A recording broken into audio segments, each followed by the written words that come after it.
नमस्कार मित्रों, आप सभी का मेरे चैनल अक्षुत पामिस में हार्दिक स्वागत है। आशा करता हूँ आप सभी सुखी और आनंदी होंगे। इसी कामना के साथ इस हाथ का एनालिसिस करेंगे और जानने का प्रयत्न करेंगे इनके हाथ में किस प्रकार की संभावना है। चित्र दोनों ही हाथों के आपके समक्ष लेके आया हूँ, क्योंकि कभी कभी ज़रूरत पड़ने पे आदमी के दोनों ही हाथ रीड करना पड़ते हैं। और अगर आप इनके दोनों हाथों को यदि देखने को जाएंगे तो इसमें आपकी हृदय रेखा और मस्तक रेखा दोनों अलग अलग है, जबकि इस हाथ में जो है सीमेन लाइन एक ही रेखा काम कर रही है। ऊपर इनके हाथ में हृदय रेखा का एक्सटेंडेड पार्ट दिखाई दे रहा है, जो कि लेकिन मस्तक रेखा जो है वो सीमेन लाइन ही है। तो ये लाइन जो होती है ये इनके हार्ट और माइंड दोनों को ही यहाँ पर रिप्रेजेंट करती हुई दिखाई दे रही है। 50% इफेक्ट जरूर लेफ्ट हैंड का रहता है। और ये जो हाथ होता है ये आपका प्रेजेंट वर्तमान आपके कर्मों पर निर्भर करता है, जबकि इस हाथ की रेखाएं कभी भी चेंज नहीं होती हैं। तो उसी प्रकार से यदि आप देखने को जाएंगे तो एक वर्कोहलिक नेचर तो रहने वाला इनका, काम की धुन हमेशा सवार रहती है, इसमें कोई दो मत नहीं है। यहाँ पे मस्तक की रेखा थोड़ी छोटी दिखाई देती है, जिसका मतलब आपके विचार करने की पद्धति में थोड़े ब्रॉडर विजन की आवश्यकता दिखाई देती है। हालांकि थोड़ा emotional changes half of the life के बाद में आते हैं। पहले स्ट्रेट फॉरवर्ड रहने वाले व्यक्ति दिखाई देते हैं। अंगूठा सीधा और मजबूत है और काफ़ी ऊपर तक जा रहा है, लंबा अंगूठा है, यानी कि सेल्फ डिपेंडेंट व्यक्ति हैं। दूसरा फ्लेंज भी काफ़ी लंबा है, पहला फ्लेंज भी काफ़ी अच्छी स्थितियों में। तो ये इनके नेचर में स्टिफनेस को दिखाता है और लीडिंग क्वालिटीज़ भी यहाँ पे दिखाई देती है। जिद से बचना चाहिए, जिद कभी कभी उनको भारी पड़ सकती है। गुरु का माउंट अपने आप में काफ़ी ज़्यादा तगड़ा है। ऐसे व्यक्तियों का थोड़ा ईगो भी, जिद कहिए या ईगो कहिए, उससे बचने की आवश्यकता। आईक्यू लेवल बहुत अच्छा है, एक्सटेंडेड गुरु है, इस पर बनी हुई कुछ रेखाएं हैं जो अच्छे इनके नेचर को, सभ्यता को दर्शाती है। यहाँ पे यदि आप देखेंगे तो छोटी उंगली थोड़ी छोटी जो है आवश्यकता से थोड़ी नीचे रह जाती है, तो कम्युनिकेशन स्किल में थोड़ा बेहतरी की ज़रूरत है। नेचर थोड़ा शाई रहेगा क्योंकि ये लो सेट है, उंगली की लंबाई काफ़ी है, लेकिन लो सेट होने के कारण में थोड़े शाई नेचर, यानी कि थोड़ी शर्म ज़्यादा आती है, हिचकिचाहट ज़्यादा रहती है। ऐसे व्यक्ति कई बार सोचते हैं कि मैं कोई बात बोलूं या ना बोलूं करके बात दिल में ही रह जाती है। उसके बदले में थोड़ा इनके चेंजेस लाके बोलने की प्रवृत्ति को बढ़ाना चाहिए। गुरु की उंगली, सूर्य की उंगली अपने आप में काफ़ी अच्छी लंबी है, शनि की उंगली भी अपने आप में काफ़ी अच्छी दिखाई दे रही है। अगर ग्रहों की बात करेंगे तो गुरु का माउंट अच्छा है, शनि का माउंट मीडियम या एवरेज है। यहाँ पे आपको देख पा रहे होंगे तो उतना ज़्यादा उभार दिखाई नहीं दे रहा है, तो इनको शनि के उपाय करना चाहिए। शनि के मंदिर में जाना चाहिए शनिवार को, और वहाँ पे तिली का तेल, काले तिल, काली उड़द अर्पण करना है, और साथ में कपास के पेड़ के पत्तों की माला। आप शनि के मंदिर आपके यदि गांव शहर में ना हो तो आप हनुमान जी के मंदिर में जाइए, हर शनिवार को जाइए, तुरंत से चालू कीजिएगा, जीवन भर ये करना है। इसके अलावा शनिवार से ओम शनिश्चराय नमः, इस शनि मंत्र, बीज मंत्र का जाप आपको करते रहना है हमेशा, जिससे आपको जीवन में कर्म क्षेत्र में आने वाली जो आपकी बाधाएं होती हैं, रुकावटें होती हैं, उससे आपको लाभ मिलता है। हाथ में अलग से कर्म की रेखा नहीं है, इसका मतलब क्या होता है? क्या कर्म की रेखा नहीं है तो जीवन में क्या इनके ऐसा ही होगा कि भाग्य का साथ नहीं मिलेगा? तो ऐसा नहीं होता है। कर्म की रेखा होती तो व्यक्ति को एक फिक्स पाथ के ऊपर में चलना पड़ता है।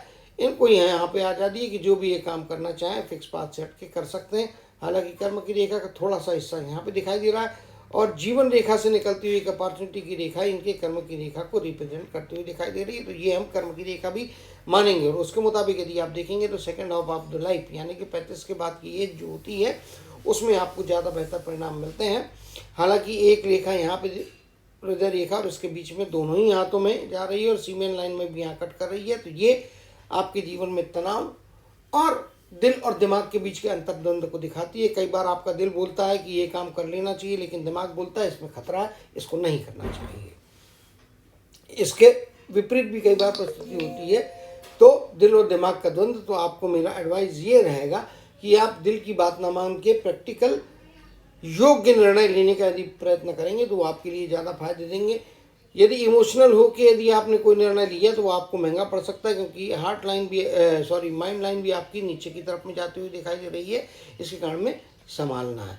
तो दिल के बजाय इमोशनल हो के सोच विचार करने के बजाय प्रैक्टिकल यदि निर्णय लेंगे तो आपको ज़्यादा बेहतर फायदे दे सकते हैं। सूर्य ठीक है, बुध अपने आप में काफ़ी मजबूत अच्छा कॉम्बिनेशन यहाँ पे दिखाई दे रहा है और उभार भी इस पार्ट में दिखाई दे रहा है। मंगल आपका बेहतर है, बाहरी मंगल कहिए या पॉजिटिव मंगल कहिए, ये आपका अच्छा है। ऋणात्मक मंगल में उभार है तो गुस्से की मात्रा कुछ ज़्यादा है और कुछ रेखाएं राहु के क्षेत्र से यहाँ से जा रही है जो आपके जीवन में तनाव और संघर्ष को दिखाती है।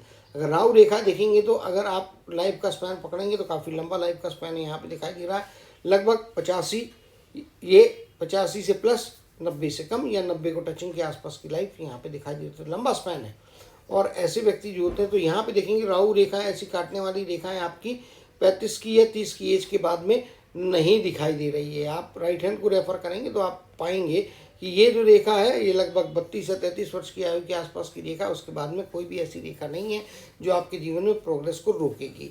तो second half of the life, और मैं आमतौर पर कर्म जीवन जो होता है आदमी का वो 70 के आसपास मानता हूँ, इसीलिए सेकेंड हाफ के हिसाब से 35 की आयु पकड़ रहा हूँ। हालांकि इनकी लाइफ का स्पैन काफ़ी लंबा है, 88 90 के आसपास का रहेगा, 88 के आसपास जाता हुआ दिखाई दे रहा है कम से कम, और 90 से थोड़ा कम रहेगा।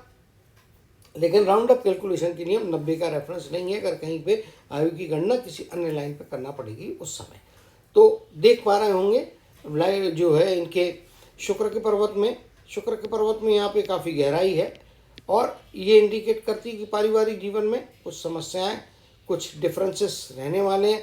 2 से 3 लोगों के साथ में इनकी शायद परिवार के अंदर में ही नहीं बनेगी, और जब इस प्रकार का थोड़ा डेंट होता है, डीप होता है और रेखाएं आड़ी ज़्यादा होती हैं तो ऐसे व्यक्तियों की मैरिज में भी थोड़ा डिले होने की संभावनाएं बनती है। तो ये यहाँ पे आप देख पा रहे होंगे स्पष्ट तौर पे कि बाकी शुक्र जो है वो जन्मस्थान के आसपास ही रहने के लिए एडवाइस करता है, जन्मस्थान से दूर जाकर कोई बहुत बड़े फायदे होंगे नहीं, क्योंकि दोनों ही जगह आप देखेंगे तो शुक्र को टच करती हुई इनकी जीवन रेखा चल रही है। शनि के क्षेत्र में देखेंगे तो शनि का क्षेत्र जो है वह भी अच्छा है, प्लेन है और इसमें किसी भी प्रकार का कोई नेगेटिव साइन नहीं है, यानी कि बाहरी लोगों के साथ अच्छा तालमेल बनाएंगे और निश्चित तौर पे अच्छे तालमेल के साथ में फ्रेंड सर्कल भी ये जो है प्राप्त कर पाएंगे। यहाँ पे यव का चिन्ह बना है तो प्रॉपर्टी निश्चित तौर पे रहने वाली है, जमीन जायदाद रहेगा, इसमें कोई दो मत यहाँ पे नहीं है। खड़ी रेखाएं पर बनी है तो ईमानदारी से और कष्ट करके ये अपने कार्यों को संपन्न करना पसंद करते हैं। तो ऐसे व्यक्ति जो होते हैं आमतौर पे ऐसे व्यक्ति अपने मेहनत से ही आगे जाते हैं। तो ये कुछ इनके ग्रहों की स्थितियाँ हो गई। अब रेखाओं के बारे में स्टडी करेंगे तो आप देख पा रहे होंगे, सबसे पहले मैं हार्ट लाइन से चालू करूँगा और हार्ट लाइन आप देख पा रहे होंगे तो ये शनि की ये उंगली और गुरु की उंगली के बराबर बीच के स्थान पे जा रही है। तो ऐसे व्यक्तियों में थोड़ा सा सेल्फिशनेस होता है, तो स्वार्थ आज के ज़माने में खुद के डेवलपमेंट के लिए यदि यूज़ करते हैं और कंस्ट्रक्टिव वे में यूज़ करते हैं तो कुछ गलत नहीं है। स्वार्थ में आके किसी दूसरे का नुकसान करना गलत होगा, जिससे इन्हें बचने की आवश्यकता दिखाई दे रही है। हार्ट लाइन अच्छी सुदृढ़ है, मजबूत है, गुरु का पर्वत काफ़ी तगड़ा है और जिस प्रकार की लाइनें बनी है तो धार्मिकता के साथ साथ में मल्टीपल सोर्स ऑफ इनकम की भी संभावनाओं को यहाँ पे दर्शाती हुई दिखाई दे रही है। अभी राहु के क्षेत्र में आप देखेंगे तो किसी भी प्रकार का ट्रायंगल नहीं बना है, जबकि जो ग्रेटर ट्रायंगल होता है वो यहाँ पे बनता हुआ दिखाई दे रहा है। तो निश्चित तौर पे पैसा कमा के उसको इकट्ठा करने के लिए जॉइंट अकाउंट रखें।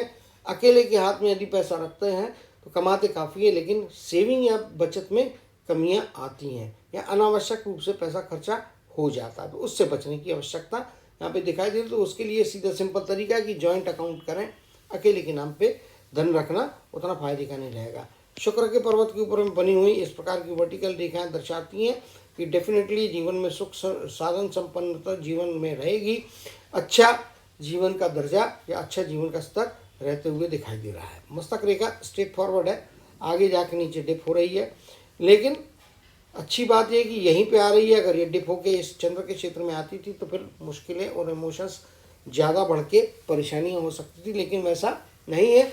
लेकिन फिर भी इमोशन के ऊपर में काबू रखना इनके लिए आवश्यक नज़र आता है। बात करेंगे इसके बाद में हम इनके जीवन रेखा की। तो आप देखेंगे जैसे कर्म की रेखा मैंने बताया था कि अलग से ना हो के ये जीवन रेखा के अंदर से ही जा रही है। ऐसे व्यक्ति जो होते हैं 50 के आसपास का जीवन ऐसा रहेगा जहाँ पे कि ये पारिवारिक जो इनका कार्य रहेगा उससे जुड़े हुए कार्यों से इनको लाभ होता हुआ दिखाई दे रहा है। लाइफ में यदि देखने को जाएंगे तो लगभग 15-17 की आयु का पीरियड, 20 की आयु का पीरियड कहिए, या 22 के 23 के आसपास, 20 नहीं 23, फिर यहाँ पे लगभग 27 के आसपास का पीरियड, यहाँ पे कुछ कठिनाइयाँ आ सकती हैं। इसी प्रकार से ये जो रेखा जा रही है ये लगभग आपको 34 वर्ष के आसपास के आयु के पीरियड में कुछ नुकसान या कुछ तकलीफें दे सकती है। 35 या 36 के आसपास की आयु, 36 के आसपास की आयु जीवन में कोई ना कोई जीवन में बड़ा परिवर्तन कराएगी। और 36 के आसपास की आयु इस पीरियड में इनकी जो भी मनोकामना होगी वह पूर्ण होती हुई दिखाई दे रही है। स्टेबिलिटी है, स्टेप अप यहाँ पे आ रहा है जो आपको फायदा करा रहा है। आगे आप देखेंगे तो 55 की आयु का पीरियड, कर्म की रेखा और ये अपॉर्चुनिटी की रेखा, इसको दोनों को ही रिप्रेजेंट कर रही है। लगभग 58 की आयु, बाहरी व्यक्ति के साथ में यदि पार्टनरशिप करते हैं या कोई पार्टनर आपके लिए पैसा लगाने का, सहायता करने का ऑफर देता तो आपके जीवन में भी आपको प्रोग्रेस करने वाला रहेगा। लगभग 49-50 का पीरियड, जीवन में सबसे बड़ी उपलब्धि जीवन को अर्श से फर्श से जो है अर्श की तरफ यानी कि ऊंचाइयों की तरफ ले जाएगा। आपको बड़ी सफलता, जीवन में बड़ा परिवर्तन। लगभग 49-50 का पीरियड, 1-1.25 साल का पीरियड ऐसा रहेगा जो आपको उस समय एक पॉजिटिव आपका अप्रोच रहेगा, थिंकिंग आपकी पॉजिटिव रहेगी और ये आपको आगे जाके सफलता दिलाने में बहुत बड़ी कारगर होती हुई दिखाई दे रही है। कंटिन्यूस अपॉर्चुनिटी की लाइन नहीं है, इसका मतलब जीवन में जो 2-3 मौके आएंगे वही आपको स्टेबिलिटी और प्रोग्रेस दे के आगे ले जाते हुए दिखाई दे रहे हैं।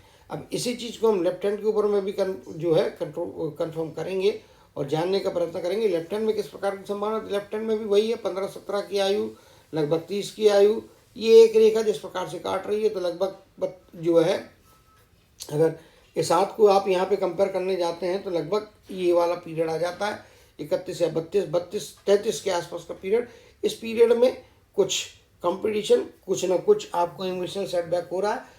पैसे का कोई भी जोखिम लेने में इस एज में 33 के आसपास की आयु में थोड़ा बचने की आवश्यकता है, क्योंकि ये भी एक लाइन उसी पॉइंट पे आ रही है जो आपके जीवन में प्रोफेशनल क्षेत्र में कहिए या कंपटीशन में कहिए, शत्रुओं के कारण में कुछ नुकसान होने का खतरा 35 के आयु के और 33 के आयु में यहाँ पे बनता हुआ दिखाई दे रहा है, तो उससे भी थोड़ा संभाल के रहने की ज़रूरत है। इसके बाद ये लाइन के बाद में यदि आप यहाँ पे देखेंगे और इस लाइन के बाद में यदि आप यहाँ पे देखते हैं तो नीचे कोई भी ऐसी आड़ी काटती हुई रेखा दोनों ही हाथों में नहीं है। जो कुछ भी रेखाएं लाइफ में बन रही हैं वो इनके प्रोग्रेस को देने वाली है। तो ये वाली 3 लाइनें काफ़ी मजबूत है और यहाँ पे आप देखेंगे तो ये सिंगल लाइन है, जबकि लेफ्ट हैंड में 3 लाइनें हैं। तो ये आपकी एज लगभग 35-37 के आसपास का पीरियड, 40 टचिंग कह सकते हैं। फिर यहाँ पे आप 45 है, 47 की 47 और लगभग 50 या 51 के आसपास का पीरियड। तो ये 3-4 मौके आपके गॉड गिफ्टेड मौके हैं। तो राइट हैंड में नहीं है लेकिन लेफ्ट हैंड में है, तो आपके पास अपॉर्चुनिटी तो है, आगे जाने के मौके हैं। और जिन एज के स्पैन्स को बताया मैंने उसको आप अपने डायरी में नोट करके रखिएगा। उससे उस पीरियड में आप अपने प्रयत्नों को और अधिक सक्षमता के साथ बढ़ाएंगे, उससे लाभ की मात्रा काफ़ी ज़्यादा अच्छी होगी और जो आपको सफलता देने के लिए काफ़ी आगे ले जाती हुई दिखाई दे रही है। यहाँ पे विवाह की रेखा लंबी तो नहीं है लेकिन जो कुछ इंप्रेशन यहाँ पे दिखाई दे रहा है उसके मुताबिक आप देखेंगे तो सेंटर पॉइंट ये आता है, मतलब विवाह थोड़ा लेट है। 35 के आयु के आसपास का पीरियड, 34 या 35 क्रॉस करने के बाद में ही विवाह होता है। और लगभग अगर आप देखेंगे तो 34 से 37 वर्ष की आयु का पीरियड, इस पीरियड के दरमियान में विवाह निश्चित तौर पे होगा। विवाह लेट है लेकिन अच्छा रहेगा। डिफरेंसेस थोड़े शुरुआत में रहेंगे पत्नी के साथ में भी, लेकिन आगे जाके सेटल होते हुए दिखाई दे रहे हैं। राहु के क्षेत्र में ट्रायंगल का ना होना जॉइंट अकाउंट में काम करने के लिए बाध्य करता है, क्योंकि दोनों ही हाथ में देखेंगे तो कर्म की रेखा अलग से नहीं है। इसके कारण आमतौर पे कर्म की रेखा ऐसी होती है और कुछ बुध की रेखा से यहाँ पे ट्रायंगल का फॉर्मेशन होता है, तो वैसा नहीं हो रहा है। इसके लिए पैसा बहुत कमाएंगे, लेकिन पैसा कमाने के साथ साथ में उसको रोक के रखने में यदि सफल होना है तो आप कंस्ट्रक्टिव इन्वेस्टमेंट करें, सेफ सिक्योर वे में फिक्स डिपॉजिट में डालें, म्यूचुअल फंड जिसमें आपका सेफ एंड सिक्योर इन्वेस्टमेंट होता है उसमें यदि आप करते हो तो जीवन में आगे भी पैसा मिलता है। यहाँ पे जिस प्रकार की लाइन बनी तो जीवन के अंत तक काम करके पैसा कमाने की योग्यताएं हैं। इस एरिया में भी देखेंगे तो सूर्य के क्षेत्र के नीचे यानी कि सफलता प्रसिद्धि मिलती है, लेकिन राइट हैंड में उतनी क्लियर रेखा न होने के कारण में कई बार सफलता आते आते हाथ से स्लिप होने का खतरा बनता है। तो मेहनत करना आपके लिए आवश्यक है, राइट डायरेक्शन में, राइट तरीके से, और जो है लेबोरियस वर्क करने की बजाय स्मार्ट वर्क करें। हार्ड वर्क की बजाय स्मार्ट वर्क करेंगे तो उससे आपको ज़्यादा लाभ है, जिसकी आपको ज़रूरत है। तो थिंकिंग अप्रोच थोड़ा और अलग नए प्रकार का जीवन को देखने का नजरिया बनाने की आवश्यकता है, जो कि 35 की आयु के बाद में आपके जीवन में आएगा, बड़े बदलाव लाएगा। 50 की आयु आपके जीवन में बड़ा परिवर्तन करके बड़ी सफलताएं दे सकती है। तो उम्मीद करता हूं कि हाथ में इनके हाथ में जितनी रेखा थी उसको हमने रीड कर लिया। और भी कोई क्वेश्चन रहता है तो उसके ऊपर में हम इनसे व्हाट्सएप के ऊपर में बात करके जो है और भी समस्या यदि इनको कोई लगती है तो उसका निदान इनको प्रदान कर सकते हैं। फिलहाल शनि की उपासना इनके लिए जीवन में आवश्यक है, जो इनको सफलता की ऊंची सीढ़ियों पर पहुंचाएगी। इसी आशा और कामना के साथ जय श्री कृष्ण, जय जय शनिदेव कहते हुए इनके हाथ के नाल समाप्त करते हुए आप सभी से विदा लेता हूँ।